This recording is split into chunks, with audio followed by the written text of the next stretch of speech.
जय गुरुजी। अनंत शुक्राना गुरुजी। ओम नमः शिवाय। शिवजी सदा सहाय।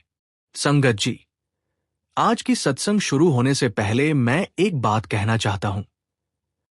यह सत्संग उन लोगों के लिए नहीं है जो जज करते हैं, यह उन लोगों के लिए है जो समझते हैं।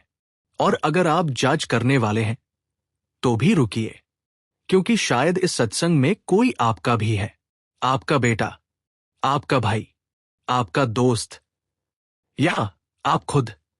एडिक्शन, ये शब्द सुनते ही बहुत से लोगों के मन में एक इमेज बनती है। गंदे कपड़े, टूटा हुआ इंसान, गली का कोना।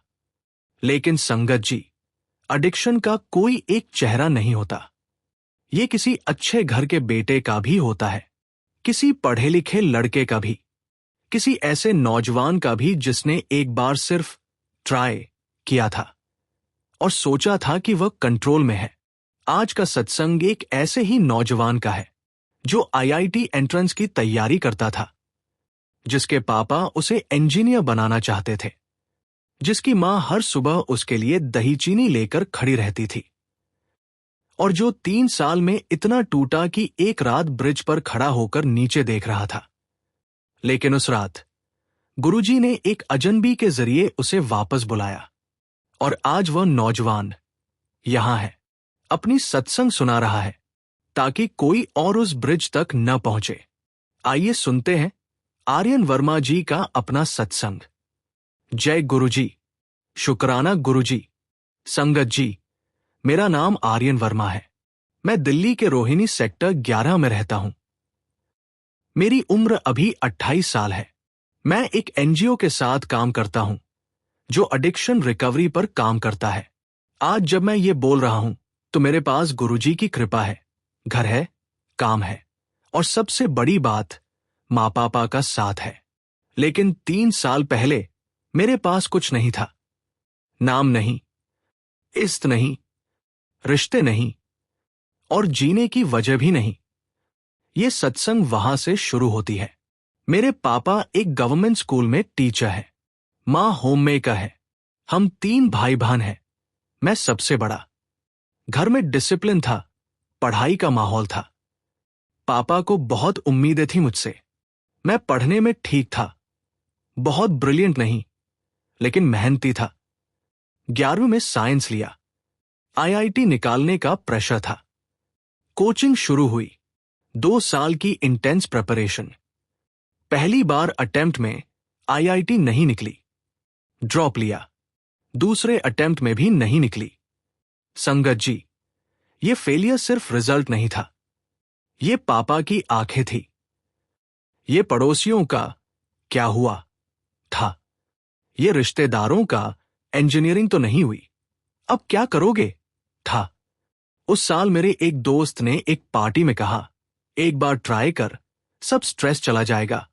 मैंने ट्राई किया और स्ट्रेस सच में चला गया, कुछ घंटों के लिए। संगत जी, ये ट्रैप ऐसे ही काम करता है। पहली बार राहत मिलती है, दूसरी बार वही राहत पाने के लिए ज्यादा चाहिए, तीसरी बार उसके बिना बेचैनी होती है, और फिर एक दिन पता चलता है कि आप उसके बिना कुछ कर ही नहीं सकते। यह अवेयरनेस आने में मुझे 1.5 साल लगा। तब तक घर का माहौल बदल चुका था। पैसे गायब होने लगे थे, मां के गहने कम होने लगे थे। पापा को पता चल रहा था लेकिन एक्सेप्ट नहीं कर पा रहे थे। एक दिन पापा ने डेस्क में रखे पैसे गिने, कम थे। उन्होंने मुझसे पूछा, मैंने झूठ बोला। उन्होंने कमरे में आकर मेरा बैग चेक किया। जो मिला उसे देखकर उनके हाथ कांपने लगे। वे बहुत देर कुछ नहीं बोले, फिर इतना बोले, ये घर है, रिहैब नहीं।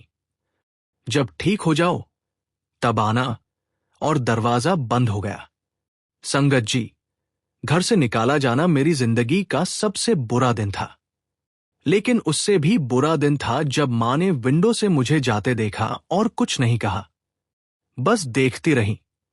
उनकी आंखों में जो था वो आंसू नहीं था, वो शख्स ढूंढ रही थी जो उन्होंने पाला था। जो था नहीं वहां। मैं दोस्तों के यहां गया, असली दोस्त थे नहीं। जो थे वे भी 1-2 हफ्ते में किनारा करने लगे। एडिक्शन का सबसे बड़ा झूठ यह है कि जब आप उसमें होते हैं तो लगता है सब साथ है, जब निकलते हैं तो पता चलता है कोई था ही नहीं। 2 महीने बाद मैं एक छोटी सी गंदी जगह पर था। बहुत कम पैसे बचे थे, शरीर बहुत खराब हो चुका था। एक रात मैंने आईने में खुद को देखा। मैं उस शख्स को नहीं पहचाना। उस रात दिसंबर था, ठंड बहुत थी।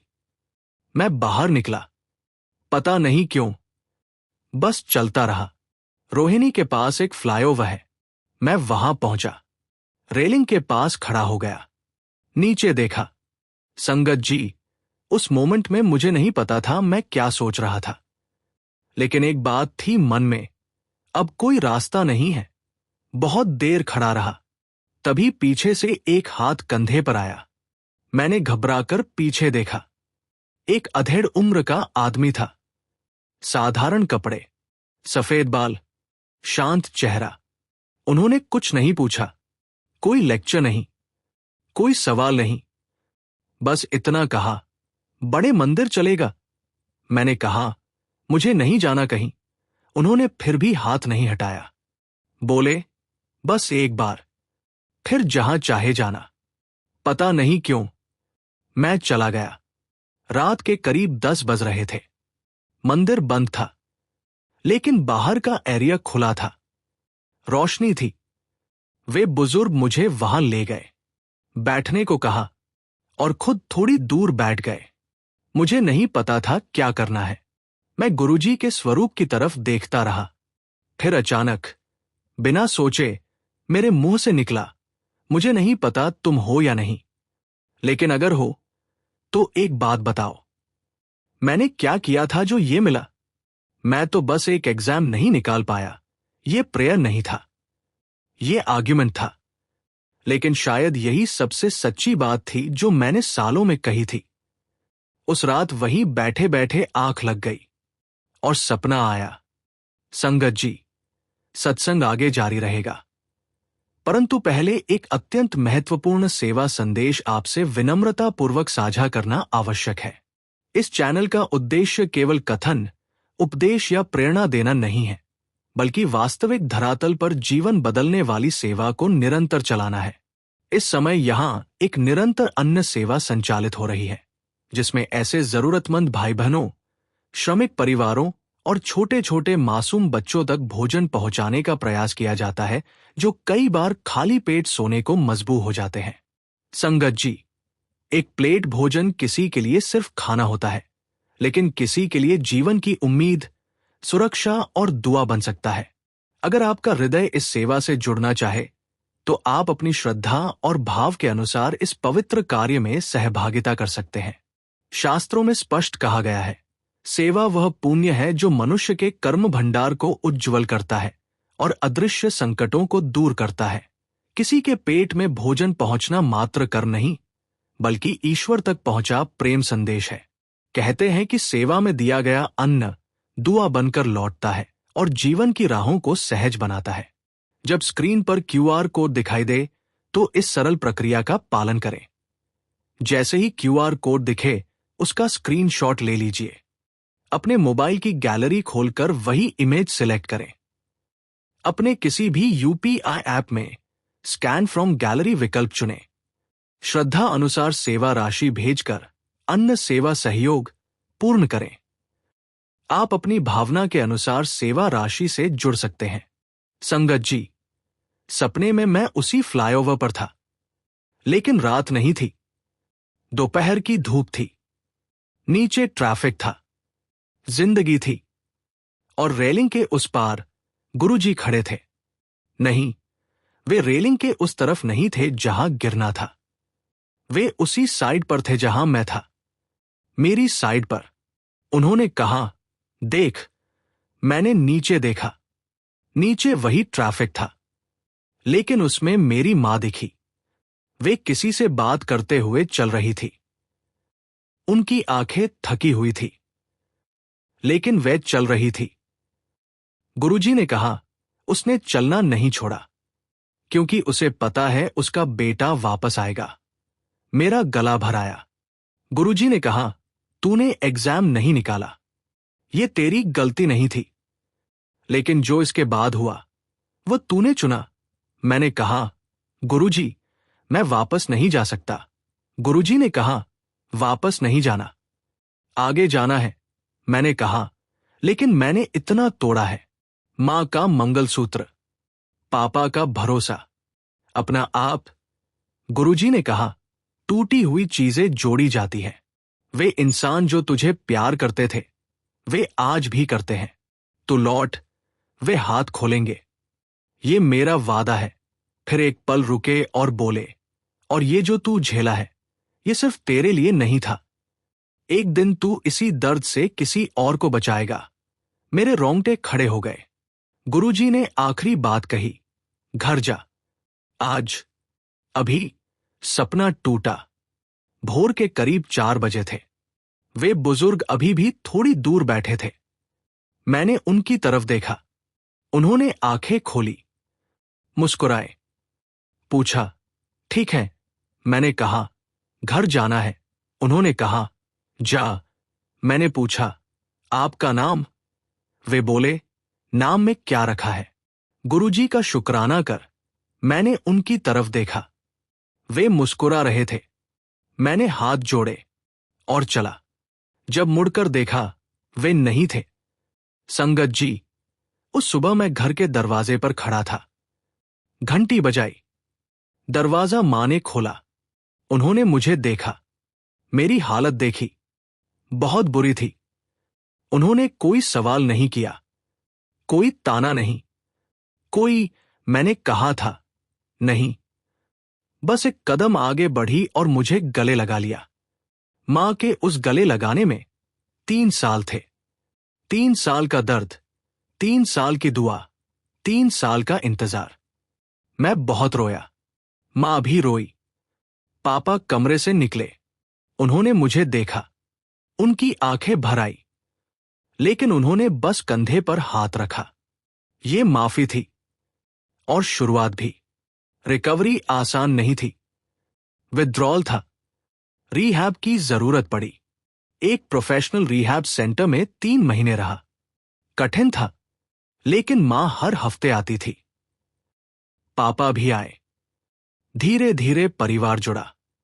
रिहैब के बाद एक एनजीओ से जुड़ा जो एडिक्शन रिकवरी पर काम करता है। पहले वॉलंटियर था, फिर काउंसलर, अब फुल टाइम काम करता हूं। गुरुजी ने सपने में कहा था, एक दिन इसी दर्द से किसी और को बचाएगा। आज वह दिन है। हर हफ्ते कुछ ऐसे नौजवानों से मिलता हूं जो वहां हैं जहां मैं था, कुछ उससे भी बुरी जगह। उन्हें कोई लेक्चर नहीं देता, बस बैठकर कहता हूं, मैं भी वहां था, वापस आ सकते हैं। और वह विश्वास जो मैं उन्हें देता हूं वो बोरोड नहीं है, वो गुरुजी का दिया हुआ है। संगत जी, अगर आपके घर में कोई इस रास्ते पर है, बेटा, भाई, कोई भी, तो एक बात याद रखिए, एडिक्शन बीमारी है, कैरेक्टर फ्लॉ नहीं। वो इंसान बुरा नहीं है, वो फंसा हुआ है। उसे जज करने से वो नहीं निकलेगा। उसे शेम करने से वो और गहरा जाएगा। उसे जरूरत है एक मां के उस गले लगाने की जो सवाल नहीं पूछती, एक पापा के उस कंधे पर हाथ की जो माफी और शुरुआत दोनों है, और एक पल की जिसमें उसे लगे, मेरे लिए भी रास्ता है। और अगर आप खुद उस जगह हैं, अगर आप किसी ब्रिज पर खड़े हैं, लिटरली या मेटाफोरिकली, तो एक बार गुरुजी के दरबार में जाइए। जाकर आर्ग्यू कीजिए, रोइए, टूटिए, जो भी आए, बस एक बार जाइए। क्योंकि गुरुजी उस रात एक अजनबी को ब्रिज पर भेज सकते हैं, आर्यन के लिए वे आपके लिए भी रास्ता निकालेंगे। कमेंट में लिखिए, जय गुरुजी। जो रास्ता मुझे नहीं दिख रहा वो अब दिखाइए। इस सत्संग को उस परिवार तक जरूर पहुंचाइए जो किसी अपने को एडिक्शन में देखकर हार मान रहा है। उन्हें बताइए, अभी देर नहीं हुई, गुरुजी अभी भी ब्रिज पर खड़े हैं। जय गुरुजी। अनंत शुक्राना गुरुजी। ओम नमः शिवाय। शिवजी सदा सहाय। जय गुरुजी। अनंत शुक्राना गुरुजी। ओम नमः शिवाय। शिवजी सदा सहाय। संगत जी, हमारे यहां लंगर सेवा निरंतर चल रही है, जहां कोशिश यही रहती है कि कोई भी भूखा पेट, मायूस मन या मजबूर इंसान बिना भोजन के न रहे। कई बार हम सोचते हैं कि हमारे अकेले से क्या फर्क पड़ेगा, पर संगत जी, जहां प्रेम और भावना जुड़ जाए, वहीं से चमत्कार शुरू हो जाते हैं। एक थाली भोजन किसी के लिए सिर्फ भोजन होगा, लेकिन किसी के लिए आशा, सम्मान, दुआ और जीने की हिम्मत बन सकता है। अगर आपका मन हो, आपकी भावना कहे, तो आप भी इस लंगर सेवा में अपना प्रेम, सहयोग और सहभागिता जोड़ सकते हैं। यह पूरी प्रक्रिया पूर्णतः श्रद्धा आधारित है और नाम गोपनीयता का भी पालन किया जाता है। सेवा जुड़ने का सरल तरीका: स्क्रीन पर दिख रहे क्यूआर कोड का स्क्रीनशॉट लें, फिर किसी भी यूपीआई ऐप को खोलकर स्कैन करें और अपनी भावना अनुसार राशि भेजकर लंगर सेवा पूर्ण करें। आपकी श्रद्धा ही इस सेवा की वास्तविक शक्ति है। ईश्वर हर उस भाव को स्वीकार करता है जो दिल से दिया जाए और बिना किसी दिखावे के दिया जाए। प्रेम से जोड़ा गया हर योगदान किसी के जीवन में भोजन, किसी के मन में शांति और किसी के घर में दुआ बनकर पहुंचता है। शुक्रिया, प्रणाम, आभार। जय गुरुजी।